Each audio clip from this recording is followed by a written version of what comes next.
Hi, I'm Dr. Kelly Starrett, Human Performance Advisor for H-Wave.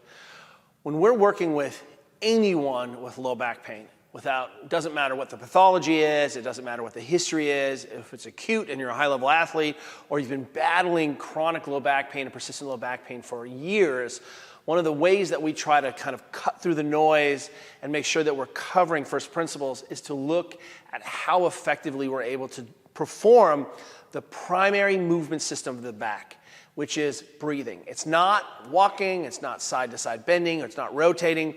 It's ultimately about being able to ventilate. And ultimately, one of the things that we see is that when people are having back pain, we see greatly altered breathing mechanic strategies.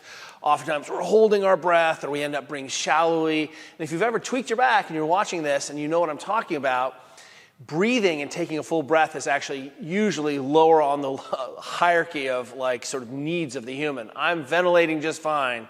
But one of the things that we're trying to do is normalize and restore the functionality of all of the structures around the spine, including those structures that actually pull on my low back. So one of the things that we can absolutely do is say, hey, this is an area where I can control and remind my brain that breath here is actually okay. We get a lot of ancillary benefit when we focus on a mechanical breathing practice as part of our low back sort of health.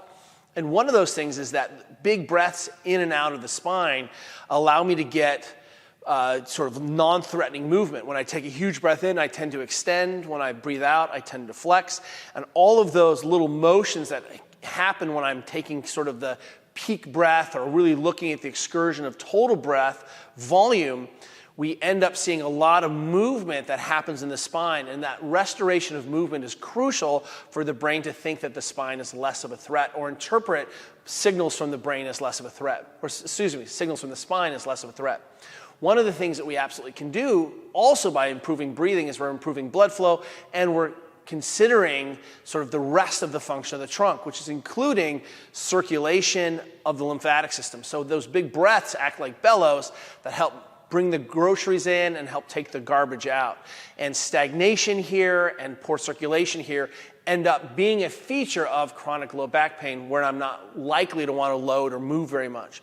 So we also know that the nerves are king of the breath and breath is king of the brain. And one of the ways to signal to my brain that everything is okay is to be able to breathe in a position. So here is our strategy for how we employ a breathing practice or breathing exercises to help manage our low back pain. First of all, is you can do this anywhere, anytime. And if you're comfortable sitting up, that's your best position, fine. If it's on your back with your legs up, fine. It doesn't matter what position you're in. If you need to support yourself to make this possible, absolutely okay. What we're going to do is we're going to try to breathe in through the nose and out through the mouth. And we're going to focus on getting the biggest breath in we can. The diaphragm is such a big, powerful muscle in this pelvic system that we want to make sure that we're having large range of motion here. And that what we see is that it ends up sort of separating out some of the motion between some of the flexors of the spine and the diaphragm itself. So finding a position where you can comfortably take a huge breath in, the idea is to try to maximally inhale, filling in a 360. So I'm going to breathe in my belly. I'm going to breathe in my ribs, and I actually want to see my ribs expand laterally, and I want to see chest and low back.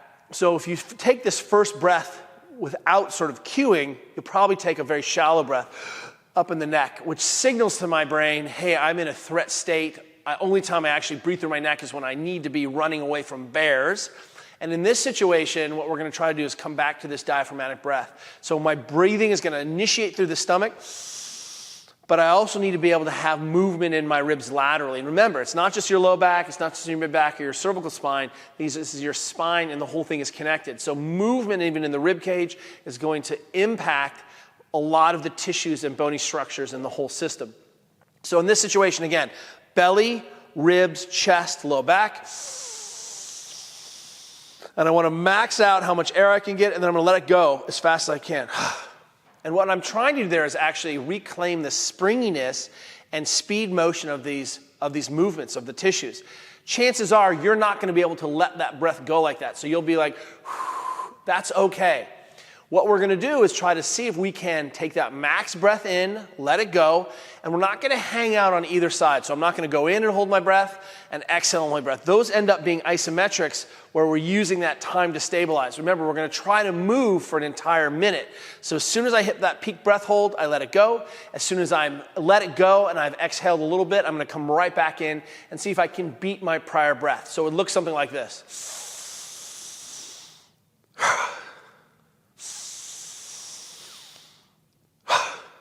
And again, don't worry about your speed in or speed out. The goal here is to get as much air as you can subjectively and breathe out at the speed that's appropriate for your comfort. We're going to do that for a minute, and then we'll take a break and see how we feel. Now, oftentimes what you'll find is that your breath volume is going to get smaller and smaller during the course of that minute. If you find all of a sudden that you're only taking a 50% breath, go ahead and pause, reset, rest. But we're trying to get this musculature and all these tissue systems to start moving again. So at the very least, try to expand, and your only goal is to take a bigger breath in on the next breath. Absolutely, again, okay to do it laying down. No one ever injured themselves breathing. No one ever passed out breathing. No one ever got hurt breathing. This is why this is such an important tool. Now, ideally, we would try to get a minute on, a rest, a minute on, and we try to build up to about 10 minutes of that. So that's 5 minutes of sort of intentional breathing with a minute of rest in between where I get to just recover and be cool and feel what's going on.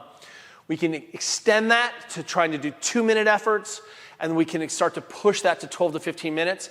But ideally, if we can get that 1 minute on, 1 minute off, breath max hold for a couple times a day, it's a huge, huge input into the nervous system and a ton of sneaky spinal movement. And the goal here, remember, is to drop our pain so that we can move through the environment, so we can do our activities of daily living, we can become members of our families again.